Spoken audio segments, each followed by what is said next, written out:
Go for it.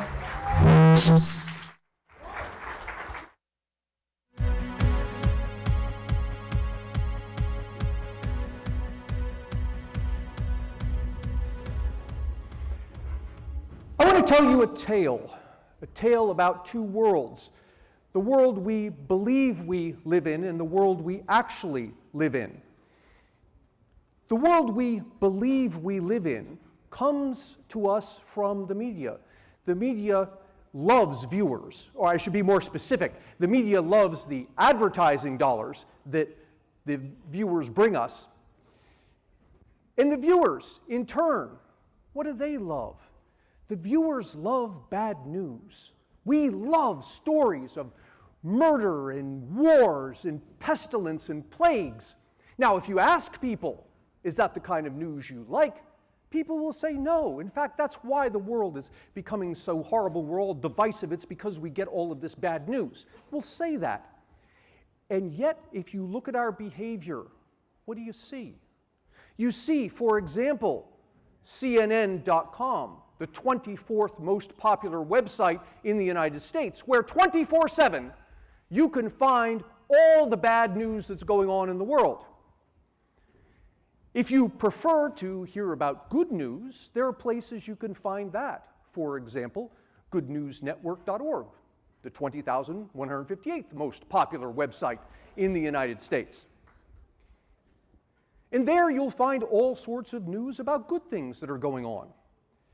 There's a website, ismycomputeron.com. And if you go to ismycomputeron.com, you see this.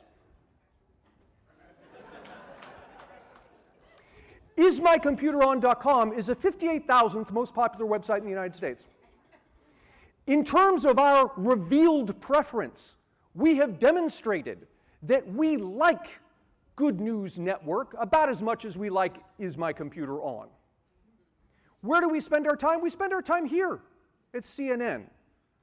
And we believe what CNN tells us, and rightly so. Mainstream media doesn't lie. This is not a story about fake news. I mean, they'll get things wrong from time to time, but generally speaking, the mainstream media tells us the truth, and we rightly so believe what they say. The problem is, we go one step further, and we don't believe what they don't say. And this has led us to have this misconstrued vision of the world we live in. For example, we all know that we live in a nation awash in gun violence. And how do we know this? Well, we know this because CNN tells us so. What happens? Every year that gun violence gets worse, CNN will say gun violence has gotten worse. And it gets worse the next year, and they'll say gun violence has gotten worse. And then there'll be years that go by where gun violence doesn't get worse, but what does CNN do? They talk about other things that are going wrong. Plagues and pestilence and war and whatnot, until gun violence gets worse again, and they'll say gun violence gets worse. And so, over time, what do we hear from the media? We hear this nonstop litany of gun violence getting worse. We believe what they say, rightly so. But we don't believe what they don't say. And what they don't say is they don't talk about the years in which gun violence got better. Pew Research Center has surveyed Americans since 1992, asking them, do you think gun violence in the country is worse or better than it was last year? And since 1992, in every year save two, Americans have said, oh yes, gun violence in this country is worse. But if you look at the actual data, gun violence actually only got worse in 1/3 of the years. 2/3 of the years, it got better. Now, you might say in response to that, yeah, but I know what's going on here. The bad years were really bad. And because of that, you have a couple of years where gun violence gets really way worse, and a lot of years where it gets better, but only gets a little bit better, so that the overall trend is gun violence getting worse. And yet we can go and we can look at the data, and what do we see? The homicide rate per capita in the United States, not the homicide, but the firearm homicide rate per capita in the United States. It dropped precipitously in the 1990s, and it's held pretty constant since then. We had a bit of a blip during COVID. But generally speaking, this is not a story of gun violence getting worse. It's a story at the worst of gun violence remaining the same after a precipitous drop in the 1990s. Now, you might say in response to that, yes, but guns are used in all sorts of crimes where people aren't killed. Yeah, we have data on that too. It's called the non-fatal firearm crime rate.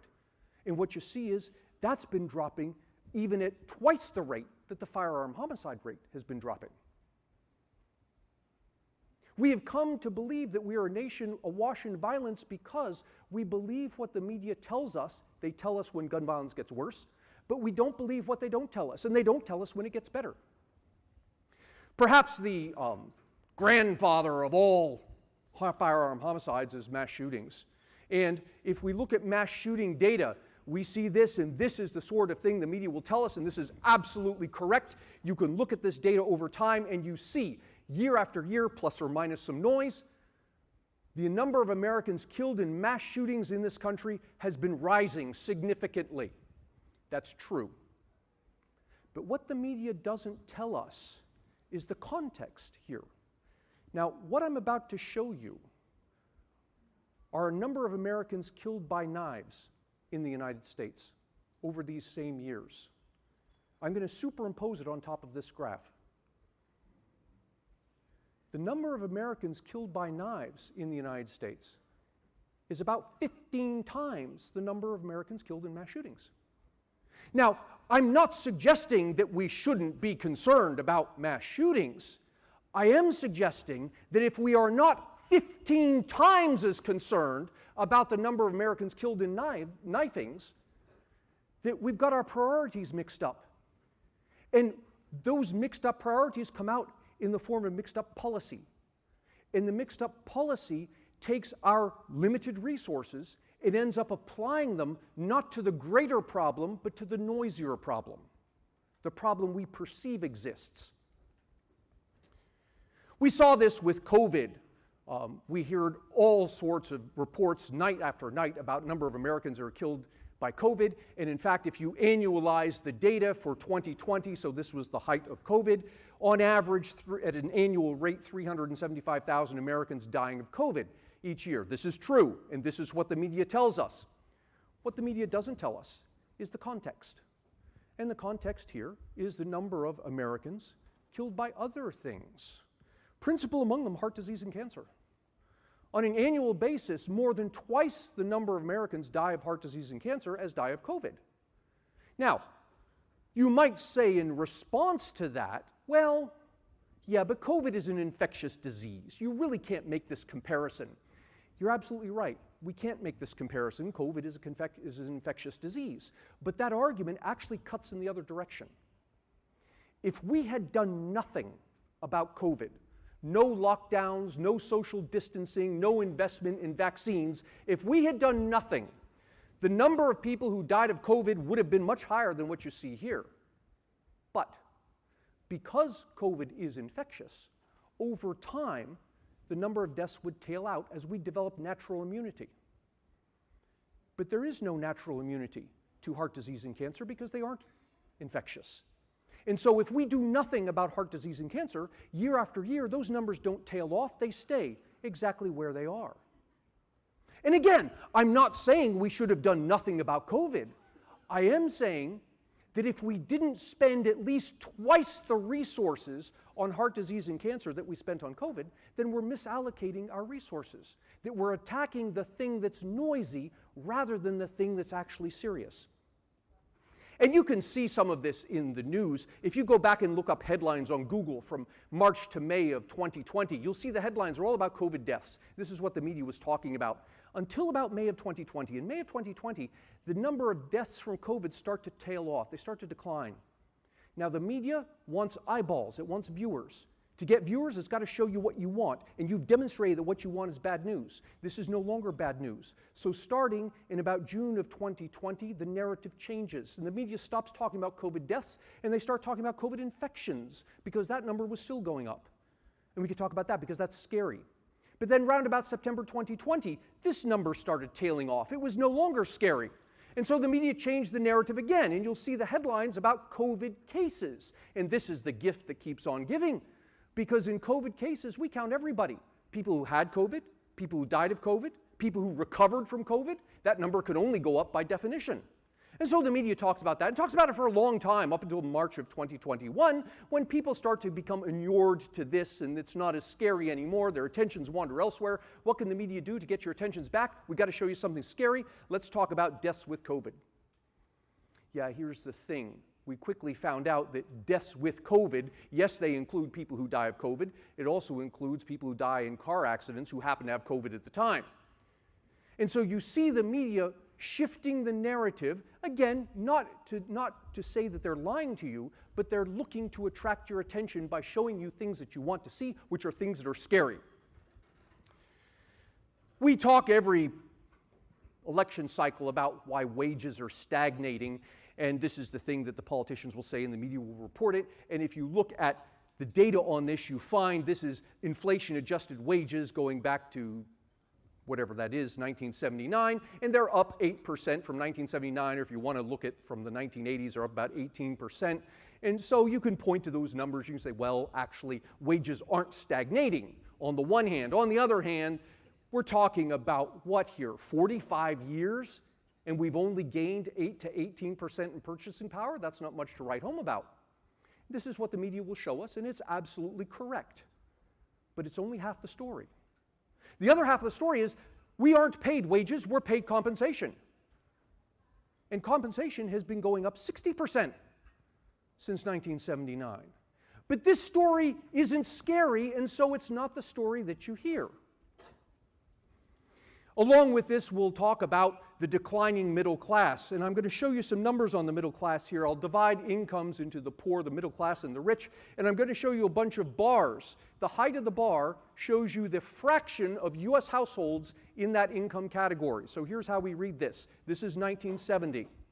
In 1970, 16% of us were earning what today we would call $35,000 to $50,000. Also in 1970, 24% of us were earning what today we would call $50,000 to $75,000, and 14% of us were earning what today we would call $75,000 to $100,000. That's the middle class. 53% of us were middle class in 1970. That same year, 33% of us were in the poor classes, 14% of us were in the rich classes. Now, what I'm going to do is roll time forward and watch what happens to those bars as time progresses.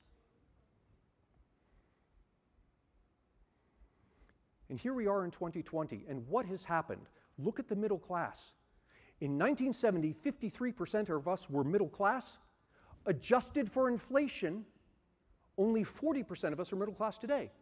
This is the truth the media repeats, and it's absolutely correct. The middle class is disappearing. But what the media doesn't tell you, and is very happy for you to assume, is, well, if the middle class is disappearing, we must be becoming poor. But look at the poor classes. They've fallen as well. 33% of us were poor in 1970. Today is only 26%. Where did all these American households go? They went into the rich classes. In 1970, 14% of us were rich. Adjusted for inflation even, today 34% of us are rich, more than 1/3. But that story doesn't attract eyeballs. That's good news. You don't want to hear good news, and so you don't hear that. You hear the middle story, what's happening to the middle class. We talk about people paying their fair share of taxes, and we can ask what is fair, and are the poor paying in too much, or the rich not paying enough, and we can go through the numbers. I ask students this year after year, and generally speaking, these are the numbers that they say. The rich should pay about 30%, the poor should pay around 5%, the middle class around 15%. And if you actually look at the numbers, what do you find? You find that people are actually paying not just that, but when you account for transfers, money the government gives back to people. And that's part of what we do in helping the poor. When you account for that, actually, our taxes aren't fair, but they aren't fair in the opposite direction that the media reports. It's the poor who are receiving a tremendous amount of money back from the government. This is true, but it's not a story you'll hear the media tell, not because the media is going to lie to you, but because this is good news and we don't want to hear it. Perhaps the most pernicious thing that the media will say is it will point to problems that occur in capitalist systems and say, look, there are evils in capitalist systems, and this is what happens when you let markets run amok. And they'll give us lots of examples that are also correct. Capitalism is by no means a perfect system. You can find all sorts of problems with it. However, what they won't tell you is what you see if you divide the world into the more economically free and the less economically free. And if you divide the world into the more economically free and the less economically free, what you find is when you look at per capita income, the less economically free countries are there, the more economically free countries are there. When you look at poor countries only and say, forget about comparing poor and rich. Let's look at the poor only. Let's divide them into two groups. The poor countries that are more economically free, the poor countries that are less economically free. You see the same phenomenon. Lower numbers, these are poor countries, but the same phenomenon. It's on average in the more capitalist systems, the more free market systems where the incomes are higher. You see it also with income inequality, and of course this is the thing that the media will tell you that is absolutely correct. In capitalist systems, you get income inequality. That is true. What they won't tell you is the other half of the story, that in non-capitalist countries, the economic inequality is worse. What you find if you look at poverty rates, even amongst the poorest countries, are lower in the more economically free, the more capitalist countries. They're higher in the less economically free. If you look at child labor rates are lower in the more economically free countries. If you look at the poorest countries, there's less child labor in the more economically free countries. If you look at quality of life, and this thing is beautiful, I'm going to cross-reference economic freedom with the UN's measure of quality of life. The UN, not an organization ever accused of being right-wing or free market. And if you cross-reference that economic freedom with what the UN says is quality of life, you find the same phenomenon. There are exceptions, and the media will tell you the exceptions because it'll get you mad, it'll get you coming back and watching more. What they won't tell you is the trend. And the trend is, on average, it's the countries that are more economically free that will give you better quality of life. You find the same thing with the environment. You find the same thing whether you look at air pollution or you look at deforestation. All of these ways we might think about countries being healthy, successful. You find these things, not in every case, but on average, associated with more economic freedom. So this leaves us with this question, all right, so what? The media is looking to attract dollars. They're a profit-oriented entity, and like any profit-oriented entity, they want profit. And so what do? The profit comes from advertisers. They've got to get advertisers. But to get advertisers, they need viewers. But to get viewers, they've got to show us what the viewers want to see. And what do the viewers want to see? What have they demonstrated by their behaviors they want to see? They want to see bad news.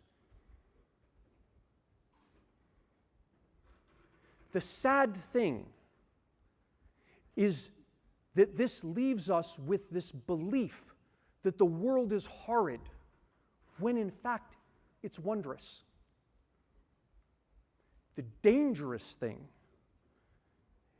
is that it leaves us with the belief that free markets are the problem, when in fact they're the solution. To hear more stories about economics and government, subscribe to my wonderful podcast, Words and Numbers, and get a copy of my excellent book, Cooperation and Coercion. Christmas is coming up. Buy one for all your friends and family, where you will hear plenty more stories like this. Thank you.